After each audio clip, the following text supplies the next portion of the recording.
तो बहुत सारे लोग डॉक्टर अम्बेडकर के अब 14 अप्रैल आ रहा है, अभी डीजे बजेगा, खूब डांस होगा, खूब जगह जगह रैली निकलेगी। तो हम उनसे पूछते भैया डॉक्टर अम्बेडकर के अनुयायी या भक्त कब से बने? तो कितना बताएगा? 100 साल, 1.25 साल, बस, इससे ज्यादा नहीं बता सकता। वो पैदा ही जब हुए, तो उससे पहले डॉक्टर अम्बेडकर का अनुयायी भक्त कोई नहीं था। तो उससे पहले चलते भैया तुम और किसके भक्त थे? तो कहते हैं हम रविदास जी के भक्त हैं, कबीर साहब के भक्त हैं, गाड़गे साहब के भक्त हैं, गुरु भाई गाड़ीदास जी के भक्त हैं, गुरु नारायण जी के भक्त हैं, पेरियार साहब के भक्त हैं। तो ये 400, 500, 600 साल बस, अभी तो सारे 450, 500, 600 साल पहले सिमट जाते हैं, तभी पैदा हुए सारे। तो भैया उससे पहले तुम किसके भक्त थे? ये तो थे नहीं। तो अपनी बुद्धि खोल के बताओ हमें, छोटा छोटा सी बात पूछ रहे हैं हम तो। अगर आज तुम अपने गुरु रविदास जी के लड़ रहे हो, तो जब वो नहीं थे तब क्या किस लिए लड़ते थे? आज अगर तुम अपने कबीर साहब के लिए लड़ रहे हो, तो जब वो नहीं थे तब किसके लड़ते, तब किसके भक्त थे? कौन कबीर पंथी, कौन रविदासी, कौन वाल्मीकि वाला, कौन वाल्मीकि? जवाब नहीं देते, है नहीं जवाब। फिर हम थोड़ा और पीछे जाते हैं कि अच्छा चलो ये बताओ कि भैया जो आज तुम ये कहते हो कि हम सिख हैं और मजहबी सिख हैं, ये सिखिज्म जो है वो कब से आया? गुरु नानक का बर्थडे बनाओ, गुरु गोविंद सिंह का बताओ कि सिखिज्म कब से स्टार्ट हुआ, तो क्या बताएंगे? 500 साल, 550 साल, बस नहीं है। उससे पहले गुरु गोविंद सिंह नहीं थे, और 550, 6 साल पहले गुरु नानक भी। तो सिखिज्म नहीं था भारत में, धर्म ही नहीं था, पंथ ही नहीं था, मत ही नहीं था। तो कौन सा ऐसा सिख है, कौन सा ऐसा सरदार है, कौन सा ऐसा गुरु नानक को मानने वाला है जो ये दावा करेगा कि वो 10,000 साल से जानता है उनको, या 1000 साल से उनका भक्त है या अनुयायी, या हमारी परंपरा तब से चली आ रही है? तो हम चुपके से ये भी पूछ रहे थे उससे पहले क्या था। तो और थोड़ा पीछे चलते हैं, फिर उनसे पूछते हैं भाई तुम अपने अपने मतों के लिए दादागिरी करते हो, तुमने अपने अपने मठ बना दिया अलग अलग और उनको टुकड़ों में तोड़ दिया। तो जरा ये बताओ हमें कि जो मुसलमान भारत में है, वो मोहम्मद साहब का जन्मदिन कब का है? कब पैदा हुए मोहम्मद साहब? मुसलमान कब बने? इस्लाम कब आया? इस्लाम की पदार्पण कब हुआ? तो हम उनसे पूछते बताओ, तो कहते हैं 1400 साल पहले उनका जन्म हुआ है। तो 1400 साल पहले तो कोई मोहम्मद साहब नहीं थे, या पैदा होने से पहले भी थे? कहता नहीं जी। तो तुम अगर भारत में बने हो, मुसलमान आए हो कहीं से, कोई मुसलमानी कोई पद लेके आया है और यहाँ कन्वर्ट हुए हो, तो बहुत ज्यादा होगा तो कोई 1300 साल, 1400 साल पुराना होगा। वैसे तो 700, 800 साल का खेल है सारा। अगर हाँ जी, तो हम धीरे से पूछते हैं उससे पहले क्या थे? क्या जवाब देगा? मुसलमान तो नहीं थे उससे पहले। तो और थोड़ा पीछे जाते हैं, तो पूछते हैं भैया कोई ईसाई है तो बताओ कब से ईसाई हो? तो कन्वर्टेड ईसाई तो यहाँ अंग्रेज आने के बाद हुए। जो आयरिश लोग आए तब, फ्रांसीसी लोग आए तब, पोलैंड से लोग आए तब, पोर्चुगीज, पुर्तगाल लोग भी फ्रांसीसी आए तब, अभी की बात। पर अगर कोई बहुत पुराना भी ईसाई हो जो भारत में घूमते घामते आया हो, क्योंकि खुद ईसा मोहम्मद भी लोग यहाँ आए थे बुद्ध के बाद, उन्होंने सीखी यहाँ पे बसना, इसका नेट में लिख रहा है लेकिन। तो कोई कहेगा भी तो क्या कहेगा? आज की तारीख क्या है? 31 मार्च 2024, यानी ईसा मसीह 2024 से पहले नहीं थे। ये कैलेंडर उन्हीं की डेट से चलता है। तो 31 मार्च 2024 से पहले कोई ईसा मसीह नहीं थे दुनिया में, कोई ईसाई नहीं था। तो भाई काहे कि तुम झगड़ा कर रहे हो, उससे पहले क्या थी बताओ? तो कोई बहुत बड़ा भारत का जो बुद्धिस्ट है वो ठोक के कहेगा कि मैं बुद्धिस्ट हूँ, आओ भाई तुम्हारा क्या चल पूछ लेते हैं। तो बताओ भैया कब से बुद्धिस्ट हो? इतना जोर से बोलते हो तो क्या बताएगा? खुद अपने भाषण में कहता है कि 2600 साल पहले बुद्ध थे। तो 2600 साल पहले से तो बुद्ध नहीं थे, और खुद ही बता रहे हो। और कोई जैन होगा तो बुद्ध के आसपास के रहे हैं, 19 साल बड़े थे बुद्ध से, तो उन्हीं के आसपास। तो कोई जैन होगा तो कहेगा 2600 साल पुराना जैन। तो भाई 2600 साल पहले क्या थे? तुम्हारी पीढ़ियां तो चली आ रही हैं तब से लेके अब तक। तुम्हारे जो मत और मतांतर हैं, और जो तुम्हारे धर्म और रिलीजन है जिनको तुम मजहब बोलते हो, वो तो अभी के हैं। वो तो आते रहते हैं, जाते रहते हैं, आते रहते हैं, जाते रहते हैं। तुम्हें जो अच्छा लगता है वो मान लेते हो, जो अच्छा नहीं लगता वो नहीं मानते हो। हमारे बाबा साहब भी तो लिख के गए कि जो मत मतांतर अच्छा लगे मान लो, जो ना लगे मत मानो। तो समणों का जो समागम हमने किया संतों का, वहां हमने यही बात बताई सबको कि भाई सारे संत समणों के तो सब समणों के ही है। तो पूछ लिया भाई समण को समणों के क्यों? तो हम पूछ लेते हैं कि भैया जब बुद्ध नहीं थे, जब जैन नहीं थे, उससे पहले क्या थे? बताओ उससे पहले क्या थे? भारत का कोई भी इतिहासकार बता दे कि हमारी पहचान क्या थी। कोई भी इतिहासकार बता दे, हम मानने को तैयार हैं। तो सारे इतिहासकार सबसे पूछा बताओ क्या क्या नहीं है, बताया ऐसा नहीं। बाबा साहब की किताब में लिखा हुआ है भारत में दो तरह की सभ्यता है, एक ब्राह्मण सभ्यता और एक श्रमण सभ्यता। भारत में दो तरह की संस्कृति है, एक श्रमण संस्कृति और एक ब्राह्मण संस्कृति। किताब में लिखा हुआ बाबा साहब की और सारे इतिहास का यही लिखा है। भारत में दो तरह के लोग हैं, श्रमण और ब्राह्मण। भाई श्रमण जो ब्राह्मण संस्कृति के लोग हैं, ब्राह्मण सभ्यता के लोग हैं, आप उनको ठोक के क्या कहते हो? ब्राह्मण। और जो श्रमण सभ्यता के लोग हैं, श्रमण संस्कृति के लोग हैं, आप ठोक के क्या कहते हो उनको? श्रमण। क्या कहते हो? श्रमण। और इसी श्रमण को पाली में पुरानी भाषा में समण कहते हैं और ब्राह्मण को गौण कहते हैं।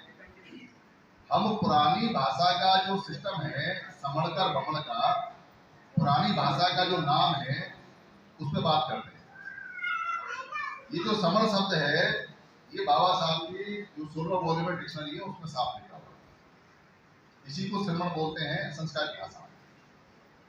पर हम इसको समण क्यों बोलते हैं, श्रमण क्यों नहीं बोलते हैं? हम इसको श्रमण संघ भी बोल सकते हैं, पर क्यों नहीं बोलते? क्योंकि श्रमण शब्द पाली में कहीं है ही नहीं, हमारी भाषा में नहीं है। जो श्रेय शब्द है आधे शय से और आधे रह से मिलकर बना है, वो हमारा शब्द नहीं है, हमारा शब्द नहीं है। उसका अर्थ भी नहीं है, हमारी पुरानी डिक्शनरियों में उसका अर्थ नहीं है। जो श्रम शब्द है नया बनाया हुआ है श्रेय से। तो श्रम का मतलब कहते हैं मेहनत। मेहनत ही बोलो ना, और मेहनत ही बोलते। श्रम का मतलब बोलते हैं कम कार्य, तो कार्य बोलो पर वो श्रम बोलते हैं। फिर कहते हैं कि हम श्रमण परंपरा के लोग हैं, फिर हमको बमण कहते हैं कि आपको श्रम करना है बस। फिर वो कहते हैं कि आप पूरे जीवन भर श्रमिक रहो। फिर वो कहते हैं कि आपका नसीब आपका भाग्य श्रम करने का ही है, आप यानी कि लेबर रहोगे। आप लेबर से आगे नहीं जा रहे, आप सिर्फ लेबर करो। ये हमारा शब्द नहीं है, हमारी किसी डिक्शनरी में नहीं है। तो अगर कोई हमको हमारी सभ्यता के श्रमण शब्द को बदल के श्रमण करता है और उसको डेफिनेशन में डिफाइन करके उसको ये परिभाषा में कहता है कि ये सिर्फ श्रम करने वाले लोग हैं, श्रम करेंगे, तो बच्चे को जब कहोगे कि हम श्रमण सभ्यता के लोग हैं, श्रम करेंगे, तो वो कभी IAS IPS बनने का सोचेगा? वो कभी सम्राट अशोक जैसा राजा बनने का सोचेगा? वो कभी बुद्ध जैसा विश्वगुरु बनने का सोचेगा? वो कभी डॉक्टर अम्बेडकर जैसा संविधान निर्माता बनने का सोचेगा? उसके तो मन में ही आ जाएगा कि तेरे को जीवन भर झाड़ू लगानी है, सफाई करनी है, चमड़ाई काटना है, दरी बिछानी है, हलवाई का काम ही करना है, किसान का ही काम करना है, मजदूर का ही काम करना है, खुदाई का ही काम करना है, पढ़ाई का ही करना है, लोहाई का ही करना है, लोगों के माल ही ढोने हैं, लोगों की गाड़ियां चलानी है, गंदगी उठानी है, यही रहेगा उसका दिमाग में। इसलिए इस शब्द में हमारी पूरी की पूरी गुलामी छुपी हुई है। श्रमदान, श्रमजीवी और जैसे क्या क्या शब्द लोग, पर ये हमारी डिक्शनरी में नहीं है, बाबा साहब के 16वीं डिक्शनरी में भी है। हम समण लोग रहे हैं। बुद्ध को महाश्रमण कहा जाता है, दर्शन महाश्रमण है। अब जैसे ही हम समण कहते हैं अर्थ बदल जाता है। समण, महासमण, बुद्ध क्या उपाधि है? विश्वगुरु, जगत गुरु। अकेले विश्वगुरु, अकेले जगत गुरु। किसी को अच्छा लगे तो, किसी को ना लगे तो। हम तारीफ नहीं करते क्योंकि हम व्यक्तिवादी नहीं है, पर जो है वो है। दुनिया में 4 अरब से ज्यादा लोग बुद्ध की फिलॉसफी को मानते चलते हैं। जो है वो है, उसको बदल नहीं सकते, पर हम व्यक्तिवाद नहीं जानते। डॉक्टर अम्बेडकर समण है, तो सूर्य उदय है, छठे नंबर के विद्वान है तो है, उसमें क्या कर सकते, समा है। तो कबीर साहब समण है, तो रविदास जी समण है, तो जितने वाल्मीकि लोग हैं वो समण है, जितने घासीदास जी के लोग हैं वो समण है, जितने गुरु नारायण के लोग हैं वो समण है, जितने काशीराम जी के लोग हैं वो समण है, जितने संतों के, हमारे संतों के लोग हैं वो सारे समण है। तो सम्राट अशोक समण है, कितना बड़ा राजा है। पूरी दुनिया में समण सम्राट अशोक जैसा कोई राजा नहीं। छोटा सा राज्य था, छोटा सा भारत था, उसने कितना बड़ा बनाया, महाभारत कर दिया। इसमें अफगानिस्तान भी जीता, नेपाल भी जीता, बांग्लादेश भी जीता, बर्मा भी जीता, चीन का हिस्सा भी जीता, और उधर ये जो ईरान है उसका हिस्सा भी जीता। ये सारे हिस्से उसने जीते। पर बाद के जो लोग शासक आए जो समण नहीं थे, इसको भी छोटा कर दिया। आज वो भले ही कहते रहे कि ये अखंड भारत है, बड़ा भारत है, विशाल है, पर छोटा उन्होंने नहीं किया। जब तक हमारा सम्राट समण सम्राट रहा, उसके वंशज रहे, हमारा राज्य छोटा नहीं बढ़ा। पूरी दुनिया में अकेला समण सम्राट है जिसके नाम से लोग कांपते थे और उसने कभी तलवार नहीं रखी। हमारा जीवक समण था, डॉक्टर, जिसने पूरा पूरा आयुर्वेद लिखा। वो ऐसा डॉक्टर था, उसका वर्णन है कि एक बार एक व्यक्ति के सर में कुछ होता था और उसने अपनी यूनिवर्सिटी थी, 12 यूनिवर्सिटी हमारी थी, तो उसने अपनी यूनिवर्सिटी से जो यहाँ अफगानिस्तान के कंधार में थी वहां से सीख के आया, डॉक्टरी की उसने।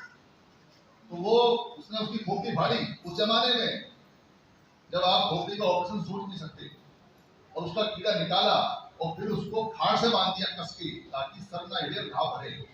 8 दिन तक खाट से बांध के रखा, उसको टाइट करके, हिलेगा नहीं बिल्कुल भी, उसे बचाया। खुद का इलाज करता था वो जीवक, जिसके नाम से दवाइयां चलती हैं, जिसके नाम से आज आयुर्वेद चलता है, जीवक, वो समण था। वो पूरी यूनिवर्सिटी समणों की थी, समण पढ़ाते थे, समण पढ़ते थे। हमारी 12 यूनिवर्सिटियां जो रही समणों की यूनिवर्सिटी, समणों की। और जब वो यूनिवर्सिटी हमारी थी तब इसके लोग पढ़ने आया करते थे समणों से, पढ़ाने वाले हम, पढ़ने वाले थे। कोई कह सकता है, कोई माता बहन कह सकती है, हम तो अनपढ़ रहे हैं, हमने तो अभी बाबा साहब के समय से पढ़ना सीखा है। गलत है, गलत है। सम्राट अशोक ने सबसे पहले जो लिपि बनाई, जो हमारे समय में लिपि बनाई, जिसको देवनाग लिपि बोलते हैं, उस लिपि को पत्थर पे लिखा। पत्थर पे पहले लिखावट उसी के टाइम की है, वो हमारे समय में लिखा। और पढ़ने वाले लोग कौन थे? हम लोग थे समण। तो पढ़ाने वाले हम, लिखने वाले हम, पढ़ने वाले हम। तो पहले पढ़ाने वाले प्रोफेसर हमारे लोग थे। तो बच्चा बच्चा हमारा पढ़ता था, क्योंकि सम्राट अशोक की जो राजा क्या थी, जो सरकार को चलाने के नियम थे, वो पत्थर पे लिखे जाते थे। कागज नहीं आया था तब तक, कागज नहीं आया था। कपड़े पर लिखने से बारिश में खत्म हो जाता था, इसलिए पत्थरों पे परमानेंट लिखे हुए। आपको पत्थरों पे लिखा हुआ जितना मिलेगा वो समण का मिलेगा, समण तो मिलेगा ही नहीं। समण का कुछ नहीं है। अनपढ़ लोग थे, बाहर से आए लोग थे, उनके नाम से पता चलता है कि वो बाहर से आए हुए लोग। हम बोलते हैं बम, क्या बोलते हैं? एक होता है दाया और एक होता है वाया। वाम पक्ष देखा ना आपने, ये तो हो गया हमारा सीधा पक्ष, दाया पक्ष, और इसको बोलते हैं वाम पक्ष। वाम का मतलब है इस वाले का विपरीत। वमती माने होता है उलट आना, उल्टी आना, और वमथु माने जो उल्टी उलट जो मटेरियल होता है वो बोलते हैं। वम जो शब्द है वो विपरीत में आता है, इसलिए हमने इनको नाम दिया वम का। क्यों? क्योंकि बाहर से जो लोग आते हैं, यहाँ जानवर देखकर, खाना देखकर, पेड़ पौधे देखकर, सारी चीजें देख के, प्रकृति का मौसम देख के गर्म, और यहाँ के लोग इतने अच्छे, तो उन लोगों के पास में कोई काम नहीं था, वो कोई काम नहीं जानते थे। आज भी बम कोई काम नहीं करता है, उनके पास कोई स्किल नहीं है, वो कोई काम नहीं कर सकते। तो उन लोगों को हमने ये कहा कि ये वम लोग हैं। वम मतलब हमारे विपरीत लोग हैं। इनका रंग हमारे काले रंग के, डार्क रंग के विपरीत है। इनका कद काठी हमारी कद काठी के विपरीत है। इनका नाक चेहरा मोहरा हमारे चेहरे मोहरे के विपरीत है। इनका बोलचाल भाषा हमारे से विपरीत है। इनका उठना बैठना खाना हमारे से विपरीत है। इनका रहना सहना हमारे से विपरीत है, और आज भी विपरीत है। आज भी वम है। आज भी आप किसी भी ऐसे व्यक्ति को पहचान सकते हो जो आपकी तरह खाता पीता उठता बैठता ना हो, उसका चेहरा बहुत आपने अभी थोड़ी मिक्स भीड़ हो गई है, पर आप पहचान जाओ। जैसे अभी हम तमिलनाडु में गए थे, तो तमिलनाडु में हमारी मैडम ने कहा कि मुझे यहाँ के टेम्पल देखने हैं, वो बुद्धिस्ट टेम्पल बताए जाते हैं सारे। तो चलो भाई टेम्पल में गए, ऐसे करके बना हुआ बुद्धिस्ट टेम्पल है। तो वहां पर एक बम आ रहा था, भ्रमण आ रहा था। तो उन्होंने कहा ये तो बड़ा गोरा है, और बाकी तमिलनाडु के लोग सारे काले हैं, लेकिन उन तमिलनाडु के लोगों में मैं गोरा लग रहा था और वो तो बिल्कुल व्हाइट था। तो कहने लगी ये तो बिल्कुल गोरा है, तमिलनाडु में रहकर कैसे गोरा हो गया? तो तमिलनाडु में रहकर गोरा नहीं हो सकता अगर यहीं का होगा, पर बाहर का होगा, बाहर से व्हाइट आया होगा तो उसको काले होने में समय लगेगा, सैकड़ों साल लगेंगे। ये हो नहीं पा रहा है, इसके जीन में व्हाइट रंग है, पर तमिलनाडु का ओरिजिनल नहीं है ये वम है। तो हमने जितने भी माइग्रेशन हुए, चाहे वो समुद्र के रास्ते अरब से आए हों, चाहे यूरेशिया से पहाड़ के रास्ते आए हों, या मंगोल से आए हों, मंगोलिया या सीरिया से, जहाँ से भी लोग आए, 13 प्रकार के लोग इंडिया में आए, हमने सबको वम कहा, सबको। पूरे भारत में इन सारे व्यक्तियों को वम कहा, और वो सारे लोग वम के नाम से इकट्ठा हो गए, और फिर उन्होंने बाद में नए लगा दिया पीछे, क्योंकि किसी भी शब्द के पीछे अगर नए या नए लगा दो तो वो नाउन बन जाता है, तो वो वमन हो गए। और हम सम यानी कि एक साथ रहने वाले लोग, समता में संग में रहने वाले लोग, हम सम लोग। इसलिए ये हमारे लोगों का संघ है, वमनों का संघ नहीं है। अपने संघ में, इसीलिए समों के संघ में सबको, कोई आए तो भी संघ में है, कोई नहीं आए तो भी संघ में है। इसलिए इसको समण संघ बोलते हैं। संघ में और संगठन में जमीन आसमान का अंतर होता है, जमीन आसमान का अंतर। पुराने समय के संघ के नियम जितने भी हैं वो सारे 10 नियम हैं, ये भी चलते हैं, और धीरे धीरे हमको अपना पुराना संघ समझ में आता जा रहा है। संघ बहुत विशाल होता है, बहुत बड़ा होता है, ये भी बहुत विशाल है, 120 करोड़ लोगों का है। इसमें मत मतांतर और व्यक्ति या किसी के कोई भेद है उनको नहीं देखा जाता। इस संघ में आप ऑलरेडी हैं सारे, क्योंकि आप सवर्ण हैं, आपका जन्मजात अधिकार है।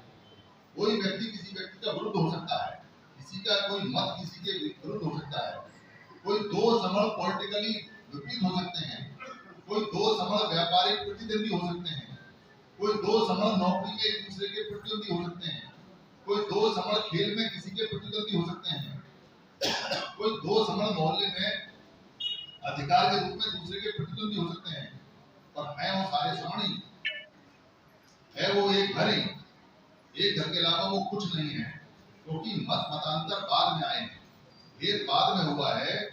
सम्राट अशोक के समय तक, उसके बाद तक भी 1000-12 साल तक भी ये संघ इंटैक्ट रहा, तो हमें कोई एट्रोसिटी नहीं हुई। पुराने इतिहास में एक भी घटना नहीं है जब हमारे व्यक्ति ने कहीं याचना की हो, कोई भीख मांगी हो, कोई भिखारी हो, एक सिंगल आदमी हमारा भिखारी नहीं। और आज उसका स्वाभिमान बड़ा घर भूखा रह जाता है तो भीख नहीं मांगता। और एक भी ब्राह्मण ऐसा नहीं जो भिखारी ना हो, क्योंकि उनको कोई काम नहीं आता, वो कोई काम जानते नहीं। इसलिए वो सभी के सभी आज भी कहते हैं, बड़े खुश होकर कहते हैं, लाओ क्या दोगे, हम तो ब्राह्मण हैं, हम तो ब्राह्मण हैं, लाओ हम तो मांग रहे हैं, आपसे याचना कर रहे हैं। और मांग कर लेते हैं, कभी आपकी गाय ले जाएंगे, कभी आपका पैसा ले जाएंगे, कभी आपका अन्न ले जाएंगे, कभी आपका अनाज ले जाएंगे, कभी आपकी शादी करने के बहाने आएंगे तो 5000 मांगेंगे, कभी आपके बच्चे का फंड, तो वो मांगते रहते हैं, पर हमारा आदमी नहीं मांगता। इसलिए ये संघ जो है वो पुराना संघ है और कमाल का संघ है। और मैं आप सबसे निवेदन करूंगा, क्योंकि ये सभा लगाई है, बहुत अच्छी सभा लगाई है, सुरेश कुमारी बहनी ने बहुत मेहनत की, हमारे जो डीएस साहब ने बहुत मेहनत की, और भी लोग हैं उन्होंने बहुत मेहनत की है। तो आप इस संघ को समझे, इसको जाने, इसके बारे में जो भी सवाल आपको लगे वो यहाँ पूछ सकते हैं। सवाल लंबी चलेगी, सवाल जवाब। जिन लोगों को जिज्ञासा है संघ में देखने की, संघ को जानने की, संघ को मानने की, वो अच्छी तरह से जाने, समझे, देखें। और हर व्यक्ति यहाँ पर मैं समझ हूँ, कोई आपसे आपकी पहचान पूछे तो आपको अपनी पहचान समझ बतानी है। जाति हमारी पहचान नहीं है, वर्ग हमारी पहचान नहीं है, हमारा धंधा, हमारा काम हमारी पहचान नहीं है, हमारा रूप रंग हमारी पहचान नहीं है। हमारी नागरिकता, हमारी सभ्यता, हमारा वर्ग, हमारा भेद, जो भी कुछ है वो राष्ट्रीय पहचान हमारी समण में आती है। मैं समण हूँ, और सामने वाला आपसे पूछेगा कि आपकी जात बताओ, तो आप उससे पूछो कि तू क्या है, पहले ये बता। तो वो कहेगा कि मैं ब्राह्मण हूँ, मैं ब्राह्मण हूँ। तो उससे पूछो तेरी जात क्या है, तो कहता है ब्राह्मण की जात नहीं होती है। तो समण की कहाँ होती है? कौन कहता है समण की होती है? हमें दिखा दो कहाँ होती है, कैसे होती है। किसी अगर वैसे से किसी व्यापारी से पूछोगे कि तू कौन है, तो कहेगा मैं वैसे हूँ। तो पूछो तेरी जात क्या है नहीं दूसरी जात। तो हमारी कहाँ से है? किसी अगर छत्तीस से पूछोगे कि कौन है, तो कहेगा कि मैं छत्तीस हूँ। तो जात पता, तो जात नहीं बता सकता। तो जिसकी जात नहीं है वो वमन है, तो समण की भी नहीं होती। समण की कोई जात नहीं होती। तो आप कहो कि हम समण हैं और समण की कोई जात नहीं होती, तो सवाल उठता है तो क्या आरक्षण छोड़ दें? क्या ये जो एमपी एमएलए का टिकट भरा जाता है रिजर्वेशन को छोड़ दें? या जो हमें बच्चों के स्कूल में एडमिशन मिलता है आरक्षण के आधार पर, उसको छोड़ दें? बिल्कुल मत छोड़िए। और मैं तो कहता हूं कि जिस नाम से मिलता हो उस नाम को लिखवा दीजिए। वो हमारा संवैधानिक अधिकार है, उसकी कंडीशन है। बाबा साहब अम्बेडकर ने ये आरक्षण नहीं मांगा था। बाबा साहब अम्बेडकर ने ये नहीं कहा था कि हमको कास्ट का सर्टिफिकेट चाहिए। कास्ट का सर्टिफिकेट बाद में बना शुरू हुआ। बाबा साहब ने ये कहा था कि हमें हमारा राइट चाहिए और हम अपना राइट खुद ले लेंगे, इसलिए हमें अपना सेपरेट इलेक्टोरल चाहिए। हम अपने लोगों को खुद अलग से चुनेंगे, हमको नहीं चाहिए ये रिजर्वेशन। ये उनके जहन में बात नहीं थी, ये जिक्र नहीं था। अगर हमारा सेपरेट इलेक्टोरल होता तो अपने प्रतिनिधि हम चुनते और वहां से लोकसभा से अपना हिस्सा ले आते, अपना बजट भी ले आते, अपना चुनाव भी अलग होता और हमारी चलती और हम अपने लोगों को उठा लेते। पर गांधी ने विश्वासघात किया। गांधी पार्टी नहीं था, पार्टी थे डॉक्टर अम्बेडकर और अंग्रेज थे, सरकार थी। पर गांधी ने इंटरव्यू किया, इलीगल रूप से दबाव बनाया। बाबा साहब के पास उस समय संघ नहीं था। बाबा साहब घुटनों पे आगे बहुत रोए और फिर वहां समझौता हुआ। समझौते में ये बात तय हुई कि आपको सेपरेट इलेक्टोरल नहीं मिलेगा, उसके बदले आपको कुछ नौकरियां मिल जाएंगी, कुछ एडमिशन मिल जाएंगे और ये एडमिशन इस आधार पर मिलेंगे कि आपको कास्ट का सर्टिफिकेट बनवाना पड़ेगा। तब मजबूरी में हमने कास्ट का सर्टिफिकेट बनवाया। पहली बार कास्ट का सर्टिफिकेट बना। पूरे भारत में कहीं कास्ट का सर्टिफिकेट नहीं होता था। इसलिए कास्ट का सर्टिफिकेट आप रखिए, उसका लाभ जब तक मिलता है लीजिए, ज्यादा लीजिए। पर अगर पूछे आपसे कोई तो बताइए कि मेरा जो धर्म है समण है, मैं समण हूँ, मेरी सभ्यता समण है, मेरी संस्कृति समण है, मैं समण हूँ, मैं जनजात समण हूँ, मैं समण हूँ, मैं समण हूँ, हम समण है। बस यही हमें बोलना है। और यहाँ भी हम संघम नमामि करेंगे। संघम नमामि का मतलब है कि जो संघ हमारा बैठा हुआ है उसको नमन करते हैं हम लोग। संघ से बड़ा कोई नहीं होता, पंच परमेश्वर से बड़ा कोई नहीं होता, पंचायत से बड़ी कोई नहीं होती। हम पंचायत कोई संघ बोलते हैं, उसको नमन करते हैं, उसको नमस्कार करते हैं। और फिर यहाँ सामूहिक रूप से हम खाना खाएंगे, उसके बाद सवाल जवाब होंगे और कुछ लोग अपना बात रखेंगे। बात खत्म नहीं होती है, सवाल जवाब जरूर होंगे। संग्राम के आने आ जाए बहन जी, आ जाइए। संग्रामी हम अपने संघ को करते हैं, किसी ऐसी अलौकिक चीज को नहीं करते, व्यक्ति को करते हैं, पूरे संघ को करते हैं। हर व्यक्ति अपने आप को संग्राम करता है।